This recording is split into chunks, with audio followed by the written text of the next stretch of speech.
Now we're broadcasting to Oh, all here attendees. they come. There we go. 15, 19, 25. Oh my God, the numbers are going up. The Woo! names. The Hannah race is on. Gary Parks. Brandon Hello, Eels. everybody. Hi, What? Guy Dick. There, Cameron Gatley. and there's Joyce Porter, Judy Blue. So we've got some awesome people kind of streaming in here. We are excited for this webinar on voiceover. And what is I know going Allison on? and Amy. I always feel like it's romper room when I'm like, I see. Oh. I wonder if anybody will know that reference. They should. Yeah. Oh my All right. No, Deb, it's So many that's a people New I York- know. Deb, romper room is a New York thing. Is it? Yeah, I'm pretty sure. It was Oh. shot in New York. It was all over the country. Oh, it was? My bad. Oh, yeah. But There's I one am that from goes New out York, from and New you York. are too. So you know. my favorite was Wow, look at this. Mr. Green Jeans and Captain Kangaroo. I watched that every day. I did too. I grew up with that. That's amazing. All We right, had, we had Cowboy Bob in Indianapolis, if that means anything to anybody.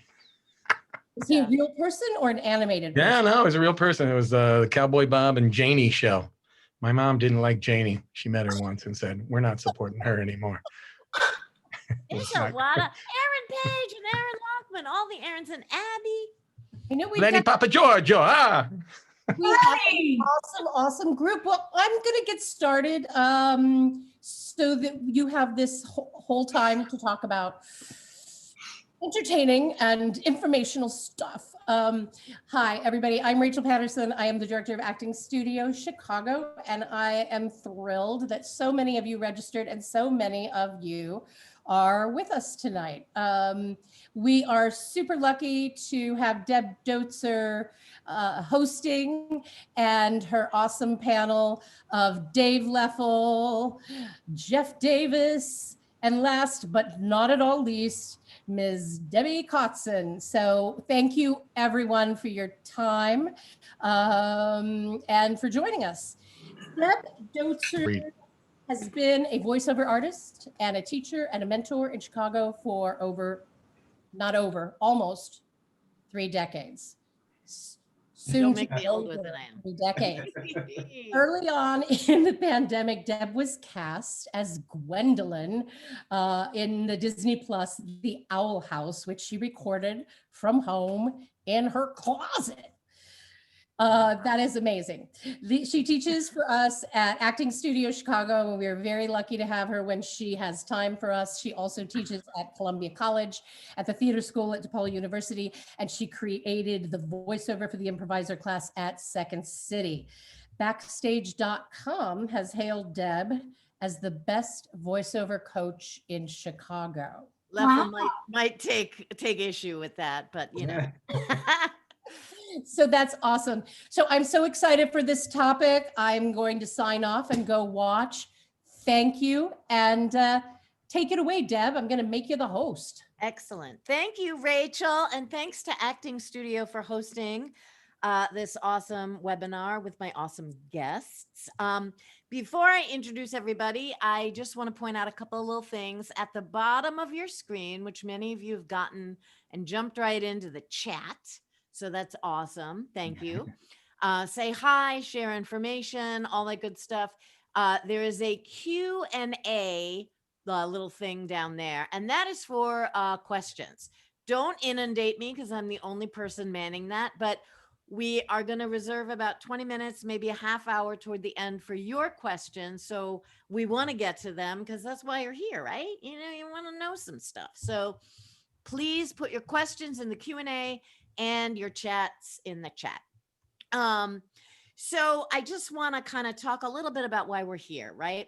The changing landscape of voiceover. And before you guys all logged in, we were actually chatting about some weird stuff that's been going on. Weird, good, and then just weird, right?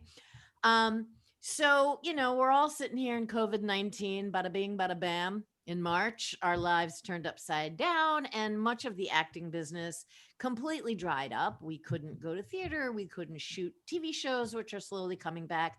But good old voiceover, technology-driven voiceover, did not really change. And in fact, it kind of got busier in some respects. So I am thrilled to have these guests here tonight because they kind of span every aspect of this business. From we have an agent, casting, production, an engineer, and VO talent. So we're hoping that we can kind of give you some pointers on how to stay relevant and competitive in this dynamic field we call voiceover. So I want to introduce our guests now. First, Debby Kotzen is the owner of NV Talent, formerly Naked Voices, which will be 20 years old on December 1st of this year, which is crazy. That's like almost like a drinking age human. Yep. So back when the SAG commercials contract strike in 2000, which many of us remember, closed CED, Cunningham, Escott, and DePina, which was Debbie's former agency, a window flung open so hard it hit Debby on the head, causing her to realize it was time to strike out on her own, and Naked Voices was born. In 2015, Naked Voices became NV, and they added a on-camera department. And Debby loves her Bedlington. Am I pronouncing that right? Bedlington Terrier Dashiell, and her somewhat newly adopted home of Chicago. She's from New York, like me, like all the cool kids. We's from New York. I'm from New York. Our next guest is Jeff Davis. He works at Energy BBDO, which is an advertising agency in town. He got his MFA in acting in 2003 with every intention of becoming a world famous actor for a few years, and then, settling into a long and rewarding career as an acting professor. And now he works at an ad agency. Currently, Jeff is the executive producer for the Brown Foreman business at Energy BBDO, overseeing productions for brands including Jack Daniels, Woodford Reserve, Herradura, and Old Forester. And hello, I hope you get some samples, Jeff. I would be asking. My boyfriend once asked me if I got paid and like I did a thing for a car. I'm like, I don't know. I'm not going to get a car. I get scale, And last but not least is Dave Leffel, who is a 30-year audio post-production sound designer, mixer, casting director, and ADR supervisor at BAM Studios. He has also enjoyed a successful 22-year voiceover career as a SAG-AFTRA member. Whoop, whoop. He has taught hundreds, if not thousands, of aspiring actors the craft of voiceover for over 10 years through Acting Studio Chicago, and produces voiceover demos for those ready to tread the waters of the voiceover industry. He is still at BAM and is represented by Stuart Talent. Yay! I know. Whew, I'm tired.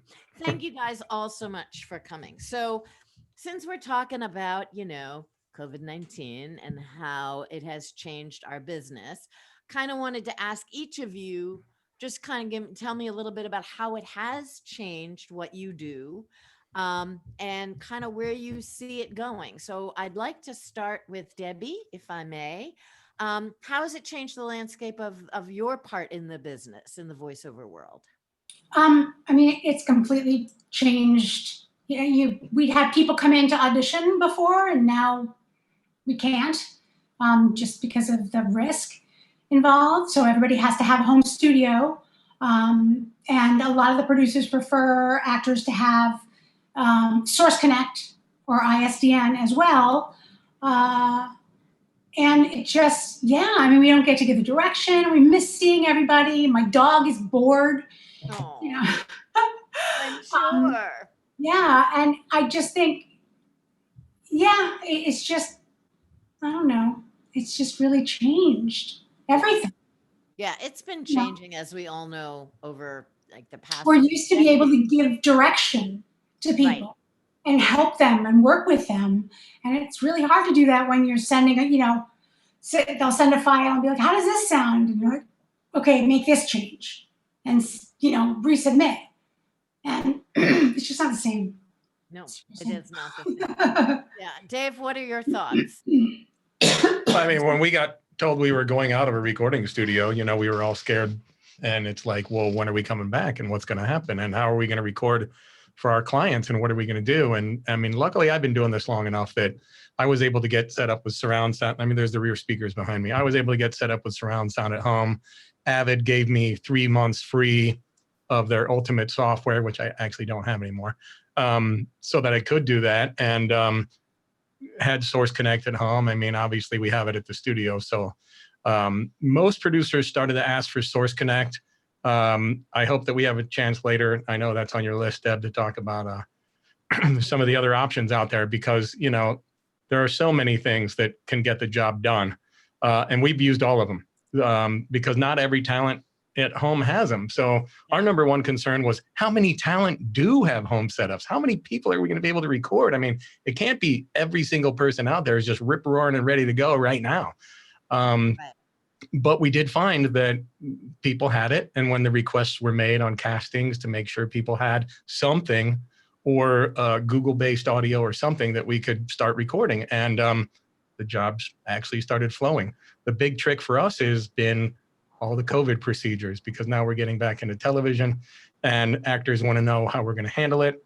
We just became a SAG-AFTRA approved studio. That was jumping through hoops. Right. We have to have a huge expense of plastic dividers and air filtration, and we have disposable headphone covers. We're covering everything, but it's been hoop jumping. So if your only hoop jumping is to make sure you can get in and out of some software, kudos to you. We've had to jump through 1,000 hoops. So it's been a mess, but we've had plenty of time to get it done. And now we're about to start swinging next week with Chicago Fire, PD, and Med. So it's on the docket. Yeah. Yeah, that's great. Jeff, what about you? What's changed for you? What's different? Yeah, I think I won't get into the weeds on what all that's different in an advertising agency, obviously, right now, because it doesn't really matter. But a lot is the answer. From a casting and recording voiceover perspective, honestly, that's the piece of our world that's actually changed the least from the way we usually approach it. The only thing, we're not doing is the in-person sessions, which don't really matter anyway, because you would all go in a room that I'm not in and record, and I don't see you anyway. So yeah, as far as I'm sure the auditions I'm getting may be different, because there are people at home who can't come into audition and would have otherwise. I'm trying very hard, as I'm looking through auditions, not to hold anyone to account for not having the perfect record for the audition, just because I know that it's tricky right now. But yeah, no, of all the things that have changed pretty dramatically for us in advertising, this piece of it feels very, very familiar still, which has been great for us. So we're not feeling the pain of it as much as I know a lot of you guys are. Yeah, totally. I might switch things up, Dave, because that's the kind of girl I am. And since you brought it up and we're talking about, and I know people are like, what is Source Connect? I don't know. Yeah. Talk a little bit about Source Connect and kind of how you use it, what you think. As for a lot of talent, I think it's kind of expensive, and Sure. Well, it doesn't have to be. The jobs, right? It doesn't have to be. It used to be $1,500 for a pro version and $650 for a standard version. It's still $650 for a standard version, but like every company on the planet, they now have subscription-based stuff. So you can get it for $35 a month. It is a $75 setup fee. And if you're smart enough, you should go to the SAG-AFTRA website. If you're a SAG actor, you can get a 20% discount on that setup fee. I'm alive. Which I didn't know was there until the other day. I was checking in with SAG and I was like, there's a 20% off on the setup. So take that. SAG-AFTRA people. Take that off, that $75 setup fee, but then you'll be charged monthly, $35 a month. It is an app. It's a standalone app, and you route audio into it and out of it. Obviously, if most people have a USB microphone, you can route a USB microphone directly into it. If you have an audio interface, you can route your interface to it. What you don't want to do is have some speakers open and be playing them back into your mic. So you got to wear headphones. Obviously, USB mic, that's easy. If you do have an interface, you really want to do some testing with someone to make sure your levels that are going out to someone on the other end appropriately. There's a little level meter in it. So that is helpful. But don't freak out just because somebody says we only want Source Connect. We're working with a ton of people that don't. We have a free product called Source Now. Source Now is basically through your Google browser. You open up a Google Chrome browser, you route some audio into and out of the same way you would the app. The only difference that people complain about is Google has their own codec. It's called the Opus codec. So it's not as great as Source Connect's dedicated proprietary codec, but almost anybody doing Google-based audio is using that Opus codec. There's a company called Session Link Pro. Session Link Pro is a great product out of Germany, does the same exact thing as Source Now. It's only $15 a month. It's an amazing product. You send somebody an invite to the session and use it. I'm surprised it hasn't taken off here. It's affordable as hell. Source Connect Now is free, and then, or Source Now. And there's a product called IPGTO, which is also based on a Google Chrome browser. So as long as you're capable of routing audio into Chrome and seeing that you're listening to your USB mic or your device, it should be about a 5-minute learning curve. It's really not that tough. The level meters are there to make sure you're getting audio in and out.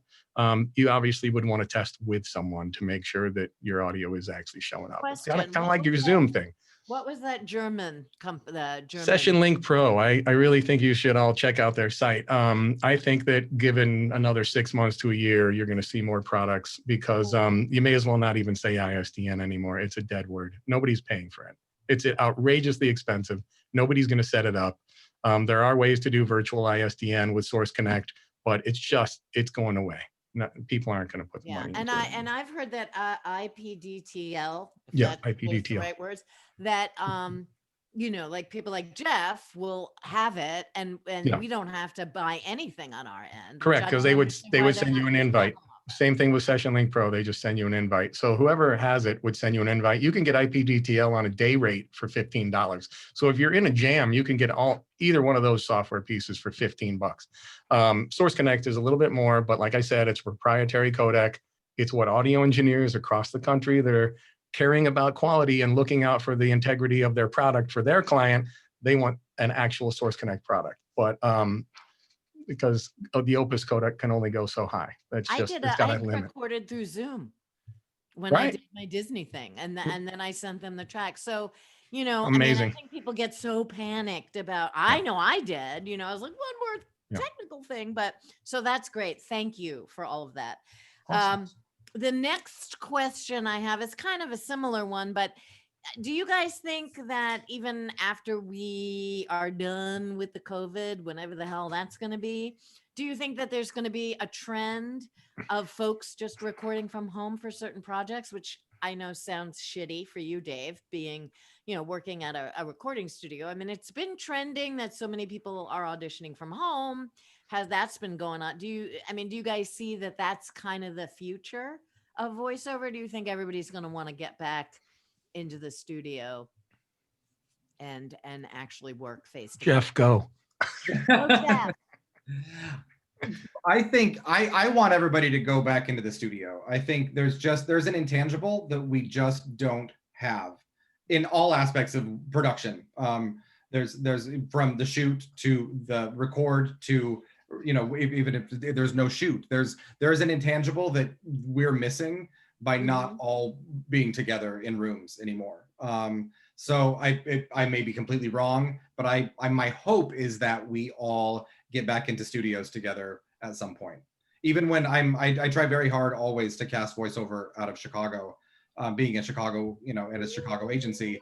And part of the reason is I want us to all be in the same room together. I want us to have the conversation right before we start rolling, and I want us to have the conversation on the way out of the building, and I want to get to know people and see who's out there and what else you're doing. And there's just stuff you're missing that I'm missing from us not being in. It's a collaborative business, I think. I mean, you hire certain talent to bring something special to the read, and the energy, the synergy, if you will. Do you guys, Dave, Debbie, anything to add to that?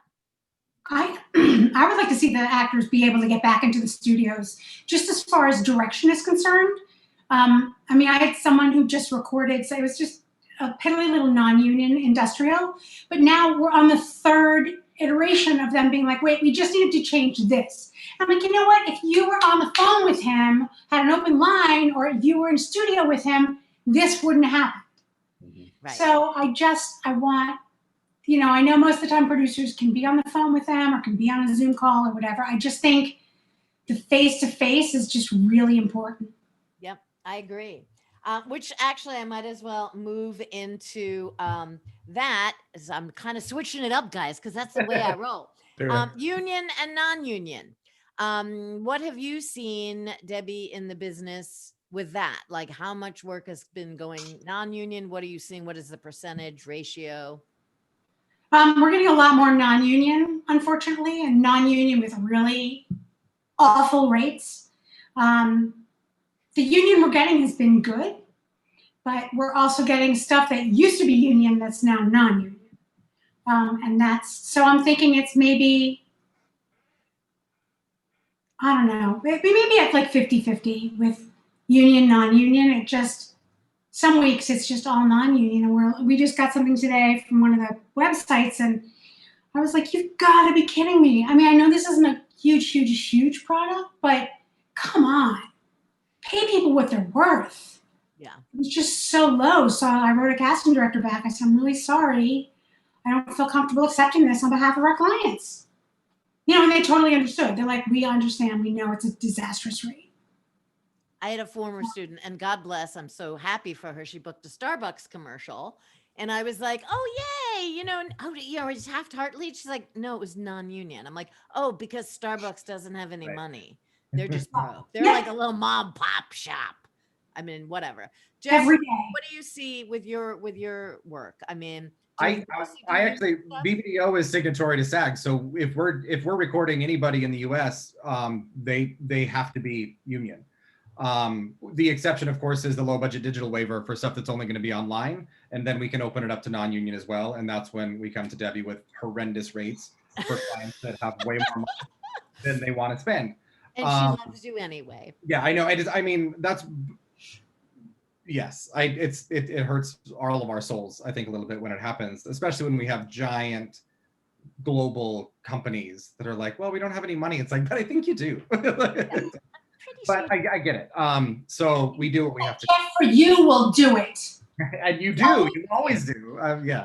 But I will say, I really appreciate, and it's happened when I reach out to agents with what I know isn't okay. Right? I know it's not a living wage for anyone, and they say no. It's like I'm not submitting any of my people. I'm like, good for you. You're right. I mean, it's not going to change this job, but hopefully it will change the next one, because what I can do when, the client's saying to me, well, how can we get this? Can't we use that low budget digitally thingamabob you've talked about? It's like, yeah, but you still want quality and you pay for quality. So yeah. Great. Dave, I know you do some casting. Everything. I don't know. What's that? Everything. Yeah. So what have you seen from the? I mean, I think we've all been worried for 5 to 7 years now. I mean, we've been watching the shift over to a lot of non-union work, or we've watched very large agencies suddenly taking on smaller clients, and they had to navigate that land. I mean, some of them do have third parties, even when they're a signatory, that, shift it over there and get it produced non-union because they just have to. There's no choice of the matter. At some point, majority of my casting became non-union. But I was just telling you guys before we opened this up to everybody, I'm mixing a tremendous amount of union work right now. So I did cast recently, and there's been a lot of stuff happening. I mean, certainly we're anxious to get clients back in the studio, but they're finding a way to get it done. Luckily, like Jeff said, I have seen a lot of the talent come from Chicago. And there were times we had talent in studio while our client was on Zoom. Out of necessity, and talent worried about this stuff like Source Connect, we set up a talent rate at the studio for doing auditions, for coming in and doing a Source Connect session. If you didn't have it at home, I hope more studios offer something like that to talent, or not. Maybe BAM Studios, everyone. Maybe only BAM will do it. But yeah, we've been watching this happen. The elephant in the room is pension, healthcare. What happens to those opportunities? When did the regard for voiceover talent as your spokesperson become last on the list. And, why is audio always thought of as the last part of the process? I mean, I've been dealing with that for 30 years of my career, but yeah, we all had a lot more access to good spokesperson work. And you just have to question whether we've been devalued as spokespeople. And yet you're still going in each job you approach as hoping to be the spokesperson on the next one and the next one. You don't want to do a one-off. You want to get some repeat work. So you're looking at it and the career as wanting to be a spokesperson and be a viable talent. And yet every time you turn around, you hear about another person on voices.com getting hired for $350. What do you do? Right. You can jump in those waters if you want. There's ways to do it. I was just talking to a guy for about 45 minutes on my way home that I found on the web today. I yelled at him for being a sponsored ad in my Facebook feed. But we ended up having a great conversation. He's a guy down in like Atlanta doing it on his own. So, and we can talk about that too at some point, but there's a lot happening. I'm sure there's a lot to talk about. I'm realizing. But that brings me to Debbie. Are people still looking for, are you still looking for talent right now? Yeah, we're a little more selective. I mean, if they have a home studio and are already set up with Source Connect or one of the other programs, that's definitely, check marks for us. But we're being more selective because we can't meet with them. Right. We can do FaceTime. I've done FaceTime calls with new talent, but and phone calls. But we're being a lot more selective than we have been in the past. But yeah, we're always looking for new talent. And do you think this is everybody, do you think this is a good time for people to be looking outside of Chicago for representation, like LA, New York, wherever, Atlanta, like you said? I mean, you do? Is that what you said? I do. Well, I think it's always a good time. I mean, to look wherever you want to look. Your competition is very stiff. So what you send better be good. Yeah. You need a little more feedback than just, hey, I did this thing last month and I'm really proud of it. You need some feedback to make sure that what you're putting out in the world is really great. And you should be investigating those agents and checking their roster and seeing the type of talent that's up against you. I mean, if nothing else, many of them are asking for reference letters now. Debbie, have you heard of that? Agents are asking for reference letters from. Yes, I have. It can't be from a talent. It's got to be from a client. We want your references. And I'm going, I've been doing this for a long time. I don't know if I have a list of references. I've never heard of that. Yeah, it's crazy. I found a couple agents up in Portland that were like, send us your reference quotes. I'm like, that's a big thing on voiceover websites right now, getting quotes. Yeah, like I don't want to. Yeah, it's crazy. But yeah, I kind of think, personally, I feel like it's almost like kind of how the internet leveled the playing field about whatever it was 30 years ago now, and opened up, for people in Chicago to work with people in LA and New York, and hey, we'll just patch them in. I sort of feel like it's the backwards thing almost, that like it's leveling the playing field, where now it's also kind of allowing people like us in a smaller market, to have an opportunity, because they don't have to fly, we don't have to fly anywhere. They don't have to do anything except, plug in a couple of things and connect. So I don't know. I'm kind of hoping it stays that way a little bit, and that we do become much more global. I mean, not that I want the work to be taken away from me here, but hell, if I can book something in, Botswana, I'll go for that. So we are rounding at 6:30. Oh my God. Yeah, right. Let me see what, this is another agent one, and then we'll get into a couple more things, and then we'll move on and get to the attendees' questions. So, Debbie, right? Since we're all at home, we're scattered, we're, parenting, taking care of our dog. Oh my God, my ceiling fan needs to be dusted. Oh, and I have to focus on this voiceover audition. How important is it? And it's important anyway, but how important is it for, and Jeff, you can weigh in on this too, for the talent to follow the directions that you send them, a la labeling your files, how many takes, blah, blah, blah. It's very important. We just sent out an email, I forget, it was last week or the week before, about this is what we expect of you. If you're going to try to make this, it doesn't have to be your whole living, but part of how you want to make a living. What was that? I don't know. It was an alarm of some kind. Yeah. Oh, there's a car alarm in my background. Okay. Oh, okay. That's good. It just went off.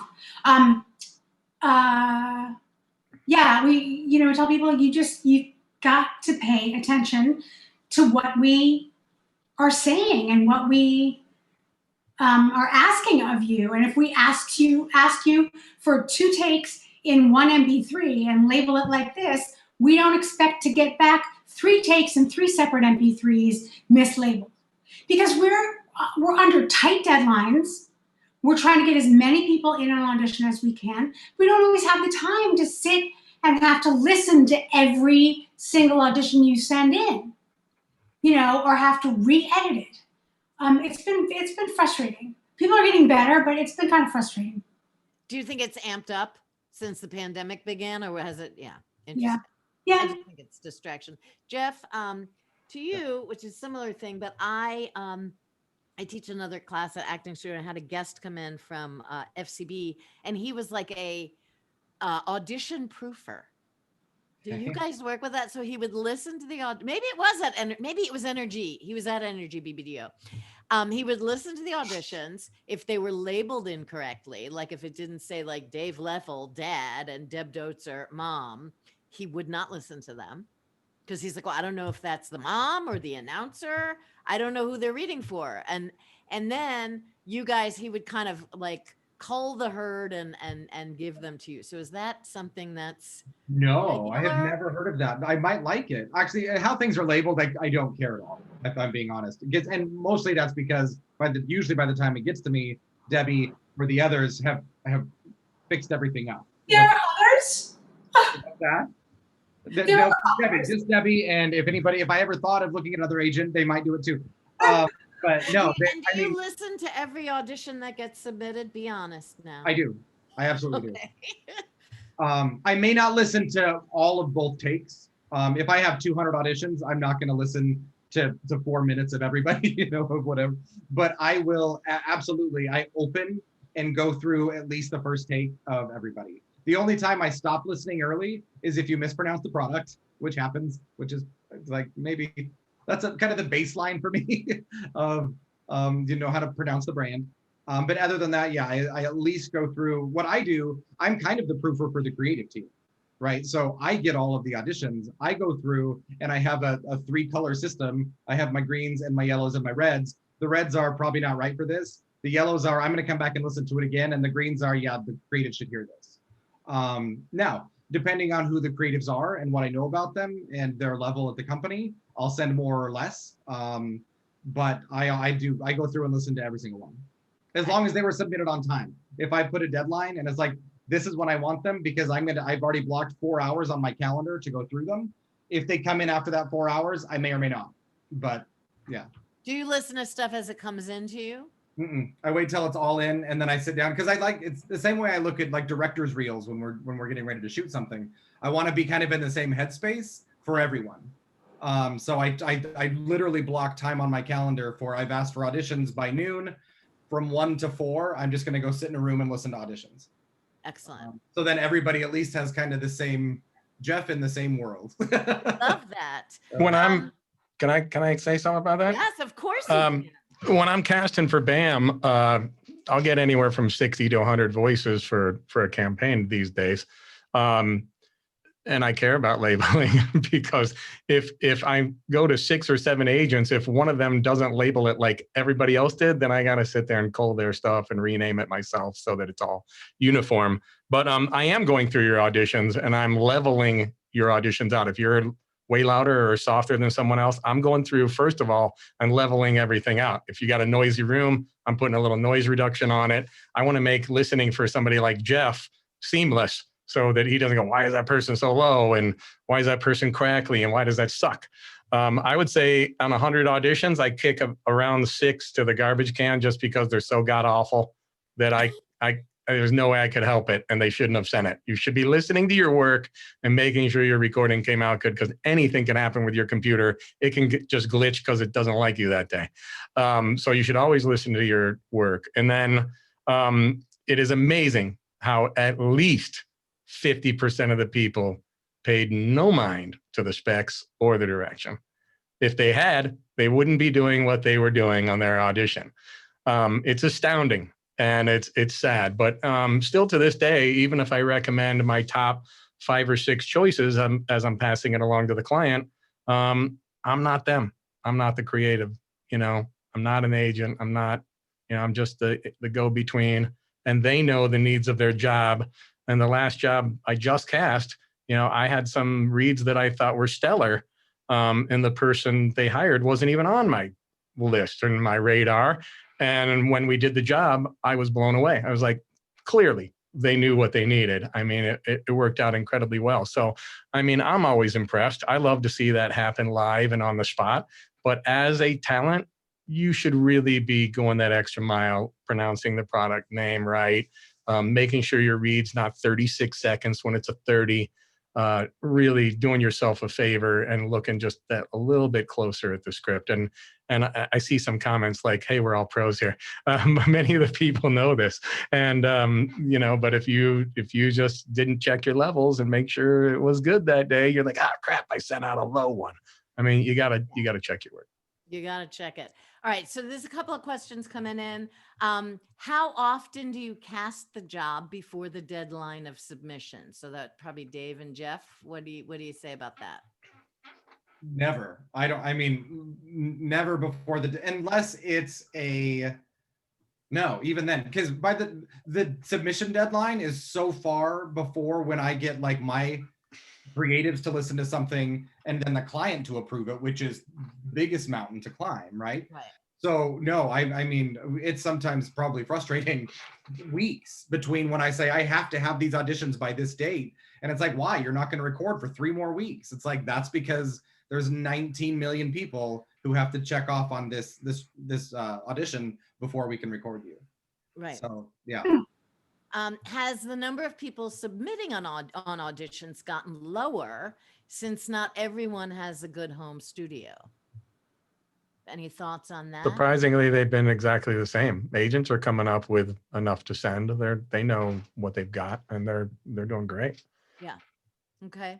I get the same number. I don't know how many, if because I know there's an editing process from what gets submitted, like to Debbie perhaps, than what comes to me, but I'm getting about the same number. So I don't know if, yeah. But Debbie, can I ask Debbie? Yeah. Debbie, if somebody asks for top 10, do you try and get another 2, 3 in there? I mean, I get numbers from everybody. They're all over. They're radically different from every agent. But I mean, are you hopefully getting somebody you really think needs a shot in there? Yeah, definitely.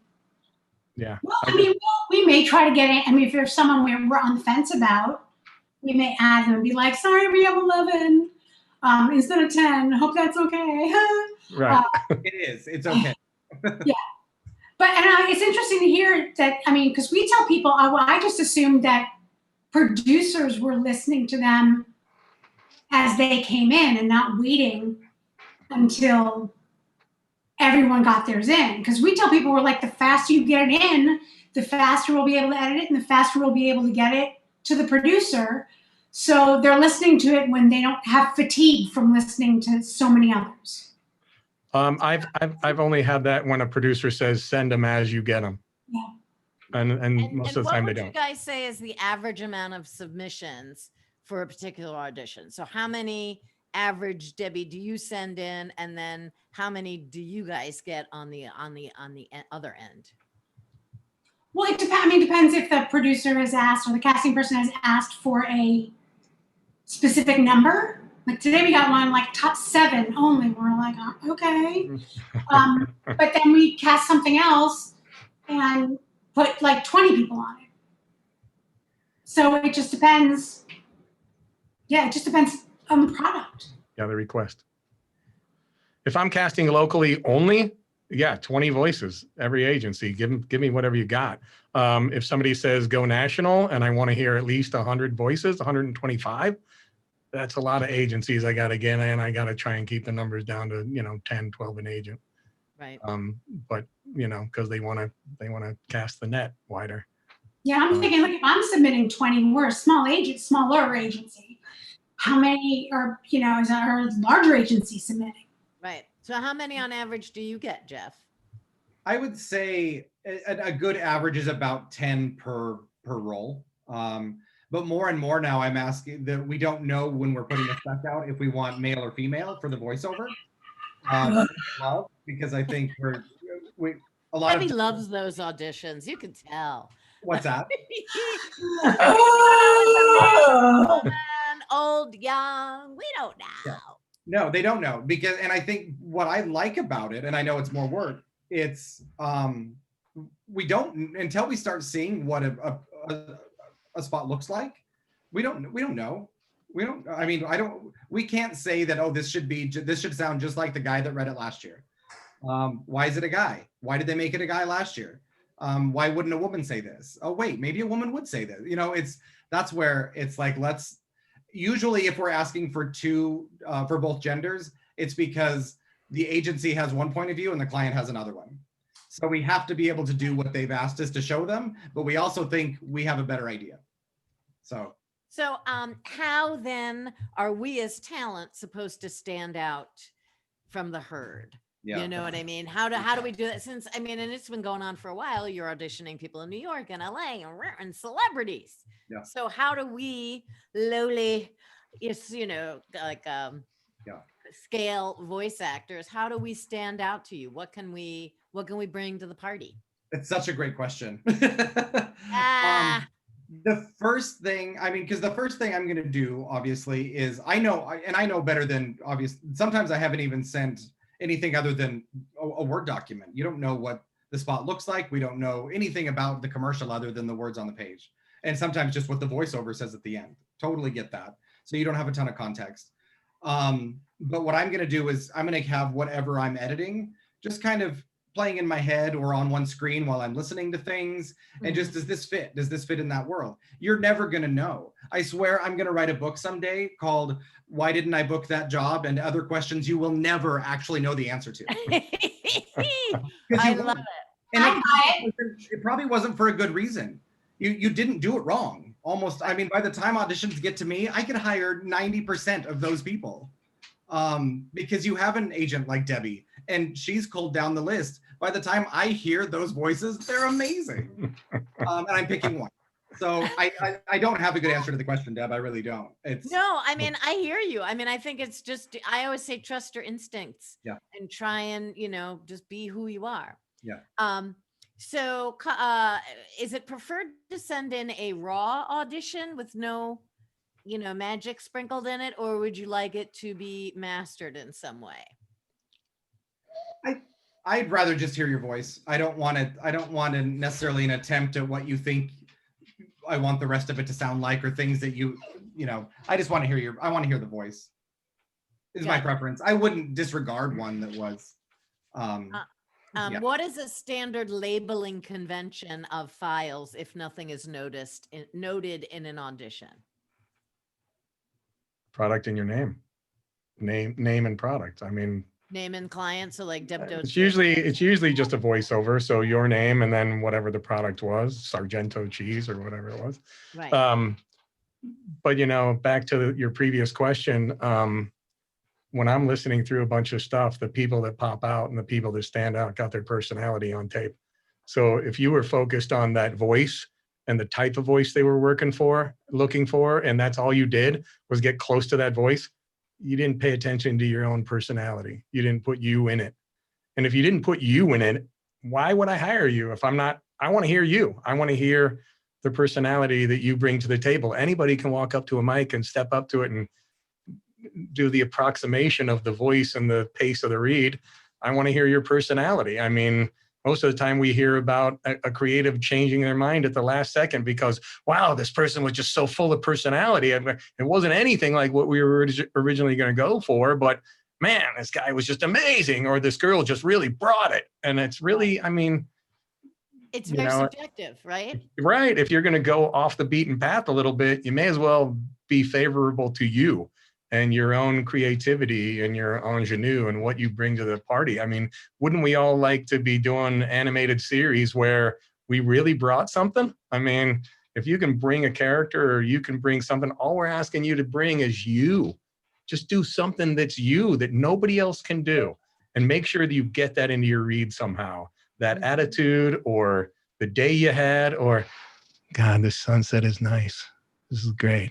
Do your whatever, your low key thing or something. I mean, I think that anybody would want to hear why you're a voiceover talent. What do you do that's interesting? And try and make sure that's injected in each and every read that you do. Don't just see a Kellogg's thing and go, hey, Kellogg's Pop-Tarts. Don't. Yeah. I mean, come on. Question to Debbie, but everybody wants to know how to get an agent. So what do you need to prepare besides a demo to find an agent? What does one do to stand out to an agent? So now we're still talking about standing out. I tell people to lie down until the feeling goes away. Outside of that, yeah, I mean, I was just going to say, I listened to over 20 demo submissions yesterday that came in through our website. There was not one that I felt was worth pursuing, because they're all either completely flat, boring, no personality, no like verve, or they're doing, they're bad animation ones where they're imitating characters. It's like, yeah, last I checked, the person who's doing that voice is still doing that voice. So the fact that you can imitate it doesn't really matter. I want to be able to, there has to be some kind of spark to it. And sometimes it's nothing we can put our fingers on, but it's something you'll hear. And it's a matter of people knowing themselves enough to know their quirks and be comfortable enough to record that with whatever copy they're given. This is coming from some folks who don't have representation. Jeff, and Dave, if you're casting a non-union thing, can they submit to you directly, or do you go through like non-union agents or even union agents who rep non-union talent? And should they be approaching submissions differently if they don't have an agent? I'll let Jeff go first. All right. No, I generally use the same agents, because the agents I work with do have union and non-union talent. And part of that is because, again, it's a very rare thing for me to get to cast non-union talent. And if I am, I need to kind of show a paper trail that I put it out for everyone, the non-union talent one, and because for whatever reason, but there has to be, I'm in a world where it's always a union job, even if we let a non-union voice in. As far as getting it directly to me, it would be very difficult for me to find you or you to find me. And knowing when the job is and what that probably wouldn't happen. Right. Yeah, I'd listen to it if you happen to know what my script was and when I needed the submission and had my email address, sure. But that's a lot of ifs. Dave, do you have any thoughts on that? Yeah, I mean, my name is Dave Leffel, casting director at BAM Studios, so everybody finds me. I get submissions from people in St. Louis and the dark sides of Florida and wherever. Florida man. The sad thing is we've already discussed that it really is about the money. And so if I'm reaching out to 3 or 4 non-union agents in town getting rates, they're all going to be pretty darn close to each other. One of them may be smoking something and just like outrageously high. And I got to go, hey, no way. You got to come down into the rest of the party, get your numbers down there, because I'm not putting you in the mix if your numbers are outrageous. So I do rein them all in close to each other. And then I just, once I've ironed that out, I don't have time to feed in a person who's not with an agent to say, yeah, man, I'll let you audition. Everybody agreed to $13.50. And it's like, he didn't even have to negotiate anything because I just did all the legwork with agents getting rates. So the sad fact is your best opportunity is with an agent. If you want to go into marketing yourself and get out on the web, and there's people marketing themselves on Instagram right now. There's ways to do it and you can find that work. But if you want honest to goodness work with the healthcare companies in town and the big agencies in town and the small agencies in town, you need to be with an agent or trying to be with an agent. Nothing says you'll get called right away. Right. So you really should be doing something beside the basement demo. and getting something good on tape. Right. So work with Yeah. a professional, or, make sure at least do your homework and listen to people's demos that are, hopefully, working and have a good idea of what you're supposed to be sending in. Sure. Someone asked, and then I want to move into the old pay to play sites, the old devil. But somebody asked, and I said I would answer it live, but I meant to type them a response. So there you go. But everybody said they'd rather go to the studio. But what about somebody who doesn't live near a recording hub like Chicago, like LA or Chicago? Would you still work with them? I would imagine yes, if they have a decent home studio, right? And did a good job on the audition. For sure. Which is what I was going to type, but I didn't want to leave them hanging like they didn't answer my question. Damn you, Doetzer. Okay, guys, what are your thoughts on, voices.com, Voice123? Are these good places to submit auditions, especially for people who don't have representation and kind of want a shot? I typed back to someone, backstage.com has, since the pandemic, been posting a crap ton of auditions. So I just I'm having a hungry cat. You might have a cat face coming in going, I'm going to eat your cheek if you There he don't is. feed me soon. Warming up. So what do you guys think? Debbie, what are your thoughts on the old pay to play sites? She no likey. Mama no likey. No. I just think they cheapen the whole industry. I really do. I feel like, and I'm gonna totally date myself using this, but I feel like it's like name that tune, and people are like, I can name that tune in 5 notes. As far as pricing is concerned, because someone will be like, I can name that tune in 3 notes. And with those sites, I feel like it's like, I'll do that for $50. Oh yeah, I'll do that for $45. Yeah, I'll do that for $40. And it's like a, no. Right. Yep. But I mean, but then there's, people who are starting out in the business. Yeah, I mean, I guess for people starting out, but if you've been doing it for like 5 years and you're like, yo, I make all my money off of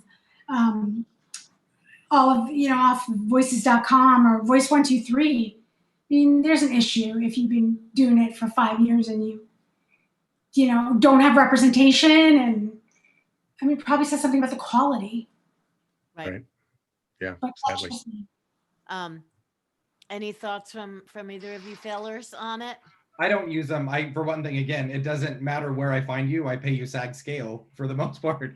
So it doesn't, the race to the bottom on the pricing thing it's not a luxury I have, except for, again, when we get into the digital world. But still, I want to know that I'm getting the best people I can find for whatever money I have. And I rely on people like Debbie to help me find those people. That's awesome. Thank you for your honesty. Yeah, thank you for your honesty, Jeff. I mean, my older brother and I have both been in this business for 30 years, and he has his own production company, which I can't name. I mean, he is my brother, but he doesn't know I'm doing this right now, so I'm not going to name him. But he uses those websites all the time because and I know a lot of people who do as well. He's working with some very small products, and once he knows he can find talent for non-union on camera for $250 to $350, sitting there at a table playing cards with grandma, he can find the voiceover talent on those websites for $350, $450, maybe $500. Now that he knows he can do it, he's going to do it. He knows what he's up against, though. He's not going to get more than a 5-minute conversation to direct the talent and find out what's up. And, hope that what shows up is good quality. So he doesn't even like it. But for every bad story I hear about those websites, I hear good stories. I have personal friends who started not doing as much union work. They went on the sites, and it led to a producer or two that had way better work than what they were representing on the site, and started working for that producer more in larger capacity. And they're like, I don't know why people bash it. It turned into great money for me because that producer only got on that site for that one job, and it turned into something good. So it's not saying that you can't, but we've kind of dabbled on the issue tonight that your job, unfortunately, is to be an audio engineer now. You've got to check your microphone quality. You got to check your home studio quality. You got to make sure that I got a little blanket booth right here next to me. You got to make sure that somebody asked what should levels be set at, and I think there's not just one setting. if I'm recording in a professional studio, I got about 6 dB of headroom. So a -6 is about a great level where you want your level. You don't need to send something in jacking it up to 0, and you don't need to like be so low that you're -15. You're going to be low. So if your recording software has a little meter, around -6 is a safe place. There's plenty of headroom there. You're not going to go over. It's great. And then just about any plugin you use will have presets that will work beautifully. So yeah, don't go too hot, don't go too low. One of the guys who taught me it either comes up or it comes down. That's pretty much audio, Dave. Debbie, what do you think makes a great demo these days?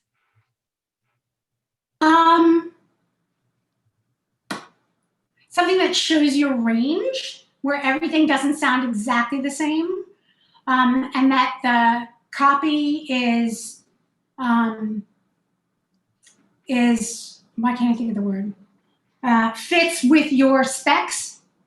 You know, I don't expect a 25-year-old to be doing like a retirement commercial, and I don't expect a 65-year-old to be doing a beer commercial.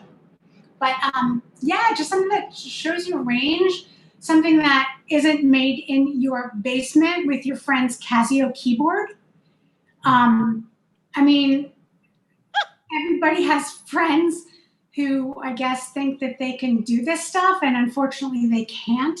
So, I mean, if you're looking at it to, you know, for something long haul, it makes sense to pay, you get what you pay for. So, you know, yeah. Okay, and just as a sidebar, Dave Leffel produces fantastic demos for anybody who wants them. I do. Shameless plug. I appreciate that. I mean, that's one of the things I think that people should be looking for. People send me demos all the time, and if everything's the same, or you think you just do a certain voice great, that's not the voice that needs to be on there any more than maybe twice. It's great that you do it great, but make sure those spots kill and they're wonderful, and do other stuff for the rest of it, because we don't need to hear you do it more than twice. It's obnoxious. You know, you're going to sound one note. I have someone who's a hard of hearing VO actor, and the whole home studio thing is new to them, and it makes it hard for them to figure out all of this stuff with levels and all of that. Any advice on a makeshift home studio for them? Again, shameless plug for Acting Studio. There is a class called Recording. I think it's Recording from Home. Yeah. Where they help you kind of set up a home studio and kind of give you really rudimentary, you know, editing skills. Nothing to, but enough to give you the confidence to go in. So that might be something to look into. But do you have any other? For somebody hard of hearing, don't get caught up in the whole headphone thing. You don't need to wear headphones while you record. You could do your performance on a mic and not even wear them. What you definitely want to listen back and make sure your recording was good, which you could listen to on the speakers. You can listen to in your headphones if your volume is loud enough. You know, if a device you're buying, make sure that it's going to crank out. You know, not all headphones are rated the same. You know, some get louder than others. So you need to maybe do a little headphone investigation of what headphones work for you. But you can always perform without headphones. You don't need to get caught up in listening to the sound. Right. That's, you know, something I do all the time. I just don't even put on the headphones when I run in the booth and do something quick. I'm like, hey, man, hey, what's up? It's Dave Leffel. When I get something out there quick. Somebody was also talking about how do you practice Source Connect? And I will answer that. I think, you know, talk to your friends, find out who else has Source Connect, and set up a Source Connect session with them. Yeah, there's some online videos. Yeah, there's some great YouTube videos walking people through. And use the free version.